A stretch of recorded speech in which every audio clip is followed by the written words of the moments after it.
Hello, folks, and welcome on in to another eGuide conversation for YouTube. So happy to be here. I am Clayton, Director of Operations for eGuide Tech Allies, and I'll let you both introduce yourselves. Andy, you go. Okay, I am a content marketing manager for obviously eGuide. Happy to be here. Love working on websites. Happy to talk to you about Wix.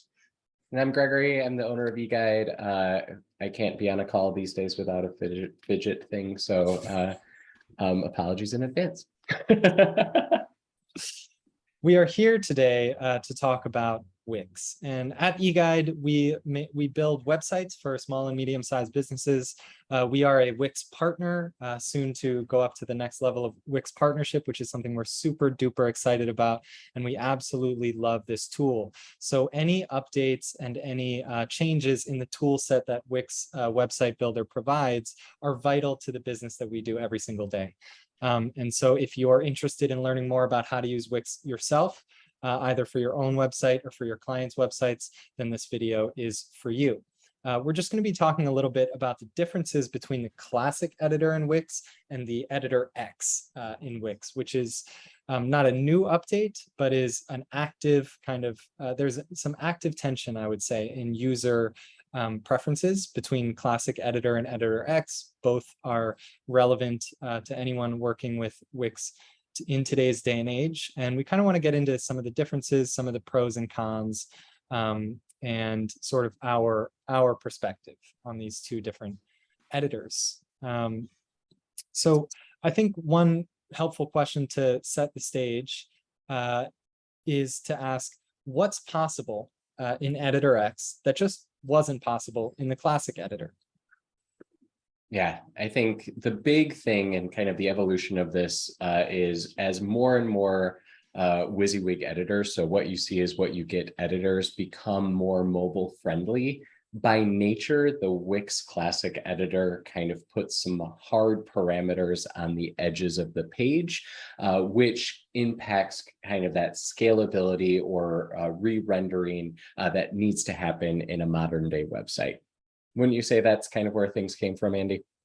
Yeah, I would agree with that. Everything that I know about Wix, the Classic Editor, is that it's great, but like you said, we are transitioning so much more into mobile friendly. In fact, the last 2 weeks, I've had 3 clients of mine talk about how I love the desktop view. People love it, but I'm really moving to like 60% of my entire fan base or clientele is moving towards mobile, and you get a little bit boxed in with the Classic view. I will say that.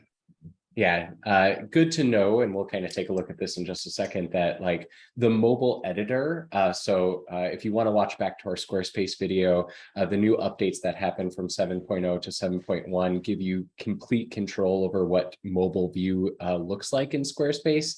That's always been a part of the Classic Editor, which is a huge perk within Wix, but it's where really we get into this responsive design in which, me personally, I work from 2 monitors. I'm not a full screen person in any stretch of the imagination. So sometimes I'm looking at like a 13-inch website, and sometimes I'm looking at a 15-inch website or a 16-inch website. And it's really kind of how your site is going to appear at all of those different breakpoints that wasn't being given through the Classic Editor. And so Editor X completely allows for that responsive design and customization.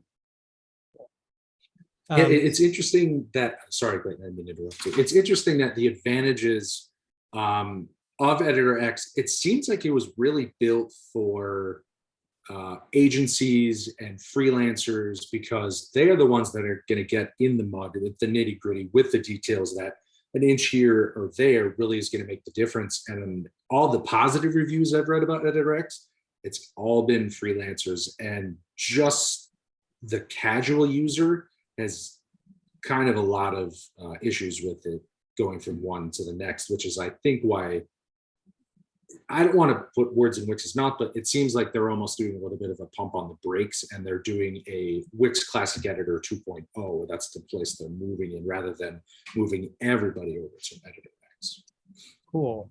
So before we hop into a screen share, can you go over, Andy, some of those advantages to the Classic Editor? What's making it easier for the casual user? Right. So I think the biggest thing, I mean, outside of just setting everything up, it's the ability that the price point is actually pretty affordable. I was doing a little bit of research just because I wanted to see what it exactly was, but the Editor X, there is no free version. The basic starts at 22 and the professional is all the way up to 219, which is kind of a lot for just the casual user. Whereas with Classic Editor, it's less than $50 a month if you want to go the top tier. It's a lot easier to use. It's a lot more drag and drop. There is it kind of, they make it really hard to get lost in the site. Whereas Editor X, if you are basically starting from scratch or going into it without any prior knowledge, there's a lot of there. You can breakpoints are just off, and it's just not going to look as good. And it's pretty easy to get frustrated. I remember Gregory, myself, and Aaron, our designer, had a talk about it a couple of months ago. Well, it's probably 5 months ago now. But it takes some getting used to, and they kind of drop you in without that prior knowledge if you don't do your homework. And I think that's why, again, they're pumping the brakes a little bit on Editor X for just the casual user.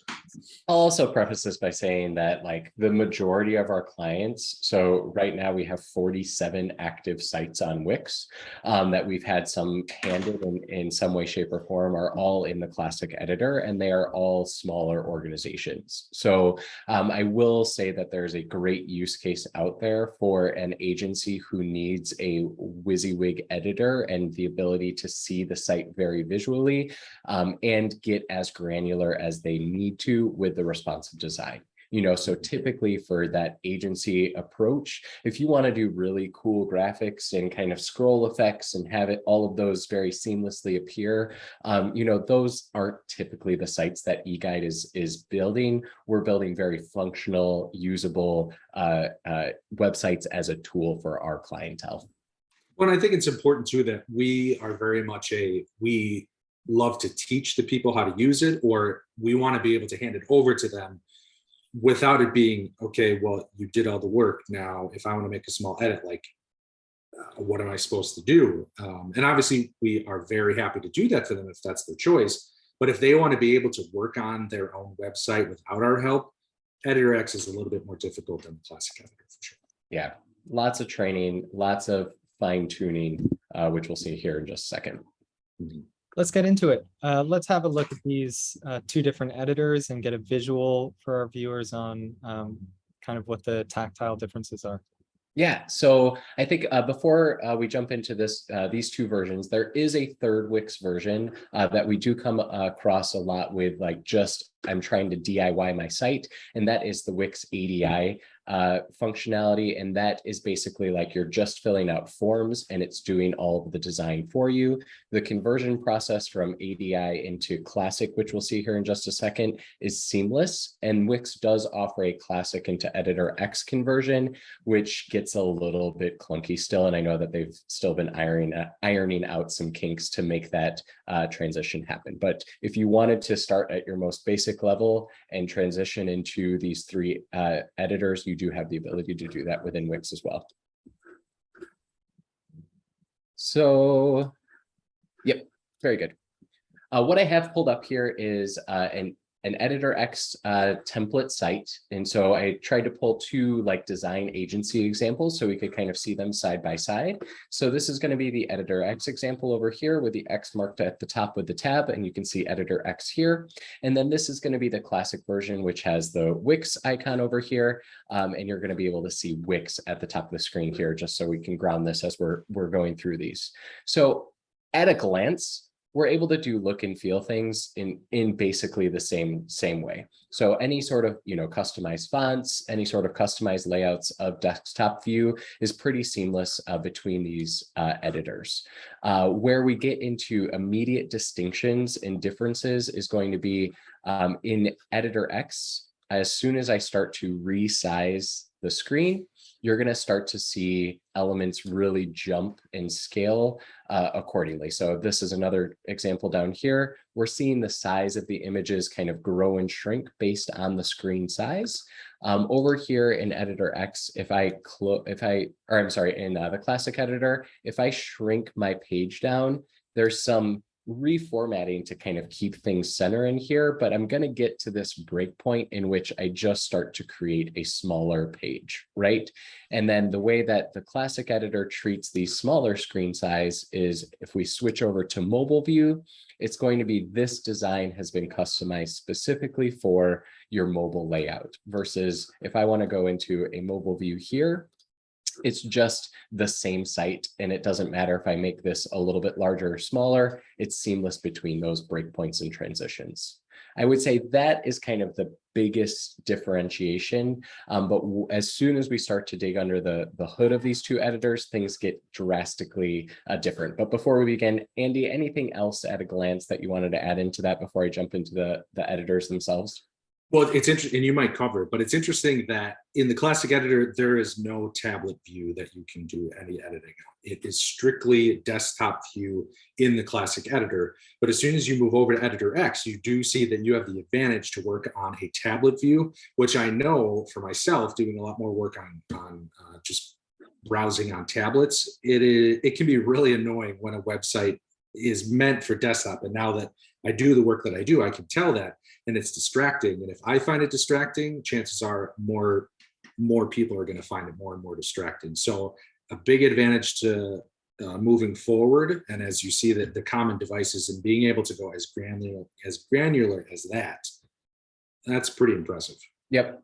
And again, like if we were going to market with a huge product launch and we were investing a huge marketing campaign within this and we were using Wix for this, like we would probably get to this granular level of approach. For small businesses who have no digital presence and no website, to spend the time on customizing each and every layout for 1, 2, 3, 4, 5, 6, 7, 8, 9, 10 different screen sizes is a ton of extra work, not to mention a ton of extra hours that you're dedicating to that project from the onset before you can launch. There's also a lot of decision fatigue in there for small business owners where really, what a lot of our clients are looking for are just for this to no longer be an issue, right? For their digital presence to be an asset, not a problem. And they're making enough difficult decisions on a daily basis without having to decide what it should look like on a Galaxy. Exactly. Yep. So there's, a through line to continue to keep in mind as we're talking about these editors, more fine tuning over in Editor X, more ready to go to market with less steps with the Classic Editor. Then the next thing I wanted to show you is here is how elements are treated within the Classic Editor. So we are still seeing a section which has this text box within it. And Classic Editor is going to say, if I want this anywhere on the screen, I can place this text box wherever I would like it to be. Because it's attached to this section here, there is some dependency created, but for the most part, if we wanted to float this text box halfway across words or layer it on top of things, the editor is going to allow us to do that. So just because you can within the Classic Editor doesn't mean you should. And we coach a lot of clients through that in that it's going to allow you to place any object anywhere. As we saw in the Squarespace video, again, if you want to watch that back, there's some parameters and kind of design best practices built into the Squarespace editor. So you can't really create, for a lack of a better term, a super janky site on Squarespace. If we go over to Editor X, this is where things get super tricky. Because for me to move this text box, it's actually so dependent on different relationships. And so what I'm popping up here is this section relationship tool. And we can see here that we have options to adjust the sizing. We can adjust the position. We can say we want this docked to the top of that section and the side of that section and adjust the margin here. So all of these changes by just dragging that, I could be potentially impacting the tablet view, the mobile view, and all of those other breakpoints that we just covered by just moving a text box. So in Editor X, the key to success is actually going to be the structure of the pages.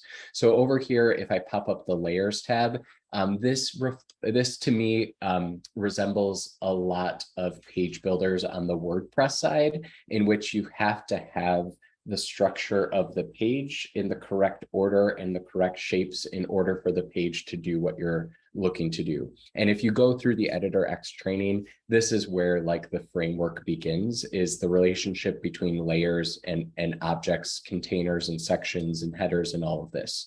So if I pop into this section here, and expand this out, we can see that we have a stack, which is going to be a collection of objects in Editor X, of which this is a text box, a paragraph, and a link or a button. And then we can see here as well, we have this other header, which is kind of the title of the page.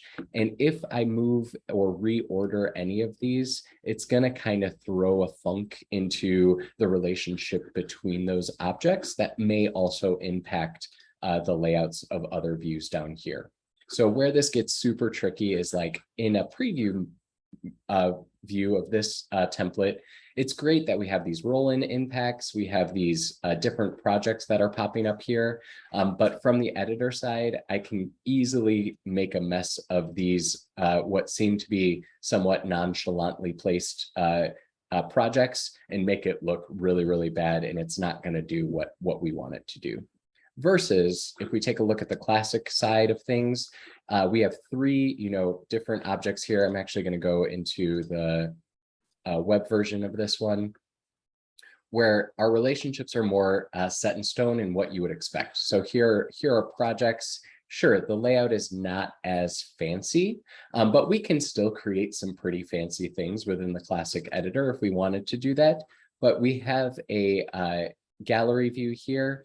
And if I wanted to add a new project into the mix, all I'm doing is clicking on Manage Media. It's going to pop up this gallery. I can quickly add in new components and new projects here without taking all of the time to customize every single object. Andy, thoughts? Or Clayton?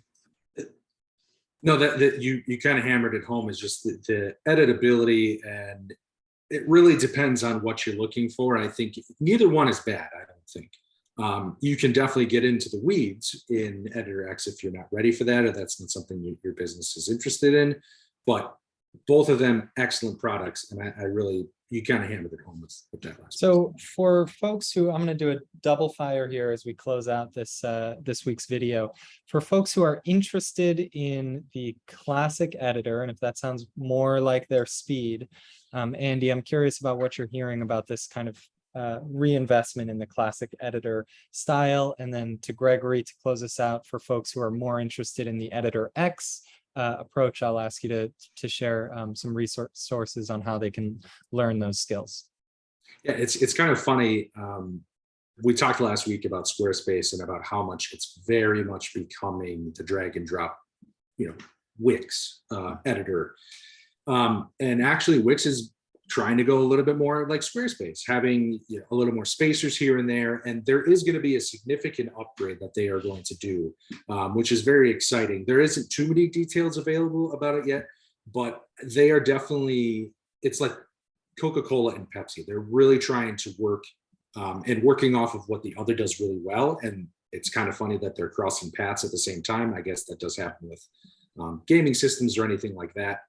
You have to keep up with the competitor, and that's what they're doing. So in the next several months, they're going to be doing some significant releases. I'm not exactly sure what they're going to be calling it quite yet, but talking to our Wix rep, it's going to be some pretty exciting advances that it's going to be even more friendly for everybody. I think that's the important piece of this whole thing, is that Wix and Squarespace are really trying to make it so there's so much less code that's needed for these things. Because I think code, anytime you say that to anybody who's working on a website, very intimidating. Even into people who are very experienced, code can be a very frustrating thing. So I think taking that out, but still having it as an option for people who want to use it, is something that they're going to probably push towards. Quick follow-up to that as well is like, there is still a place for a designer in this process, in that, the great thing about the time savings that can be made by trying to build your own site yourself is that you can create a great working mock-up for us to kind of see your vision through that. And then where we can kind of come in and to layer on top of that is to give you all the bells and whistles, because we're in the editors every single day. And we know that if you want that text to kind of go through the screen as a wave in Wix or somewhere in Squarespace, that possibility exists. It's and we can kind of take that site through the polishing and finish line of publishing.